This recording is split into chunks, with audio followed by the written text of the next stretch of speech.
Salut à tous, c'est Maurice pour bestkicker.com. Euh, Aujourd'hui, on va voir en fait une vidéo live. Je vais faire une vidéo live d'une session de PLO 400 sur pokerstars.com. Je suis en train d'ouvrir les tables encore, donc là je vais avoir ces deux tables là qui vont. À la prochaine main, je vais être sit-in sur la table en haut à gauche. Et sur la table en bas à droite, j'ai commencé à ouvrir la table avec un sans doute reg puisqu'il est supernova, mais qui avait pas max. Euh, En heads up au départ, et puis bah ça commence à. L'étape commence à s'ouvrir et bon, le reste des tables devrait pas tarder à s'ouvrir étant donné que je suis en bonne place sur les listes d'attente. Je reviens sur une main juste pour montrer que, enfin, ça changera peut-être, ça interviendra peut-être pas du tout dans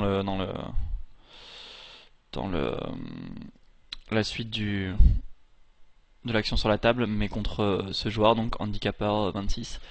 Euh, Quand on était en heads up, j'ouvre au bouton normalement, enfin j'ouvre à 2.5 parce qu'il était pas KV max, donc j'ai pas envie qu'il puisse 3 BT trop fort, trop haut, donc j'aurais ouvert tout le temps à 2.5 en heads up contre lui. Il va me rejoindre d'ailleurs sur l'autre table aussi, il cave à 300 ici.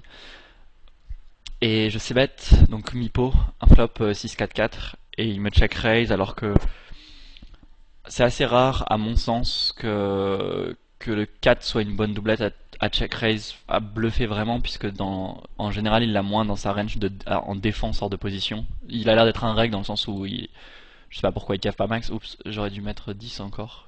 Je crois que ça va être ma stratégie globale en début de heads up contre lui, tant qu'on est en heads up. Juste pour parce que je vous dis, il est pas KV max et que ça m'embête qu'il puisse rajouter trop d'argent dans le pot. Ici c'est close, je pense que c'est un fold quand même. J'ai beau avoir deux suits. Hors de pause, je pense que il manque de connexion pour call. Je joue pas beaucoup en heads up, je sais pas si je peux aller, je peux call jusque là, mais je pense que c'est ok d'être un peu plus tight que.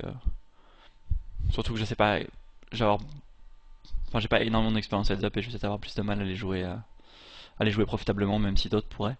Bref, donc il avait décidé de raiser le board avec 2-4 et donc j'ai mine re-raise et il a fold. Je monte parce que, à mon avis, enfin, ça suppose qu'il bluffe un peu plus ses doublettes que d'autres joueurs. Et je pense que c'est pas la meilleure des doublettes à jouer, à bluffer juste parce que hors de position, il va pas call une range de main en général. Enfin, si c'est un reg et qu'il est un peu. Il est quand même plus tight hors de position qu'en position. Moi j'ai plus de 4 que je vais ouvrir, étant donné que je vais ouvrir 90% de mes mains au bouton. Alors que lui il va défendre normalement des mains un peu plus hautes.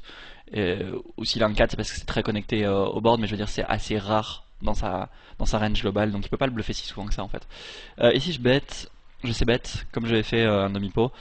Euh, Avec l'histo, je m'attends à ce que s'il avait 9-7, il me re-raise. Je pense qu'il a quelques 9 de temps en temps, mais assez rarement. Par contre, maintenant que la straight tombe,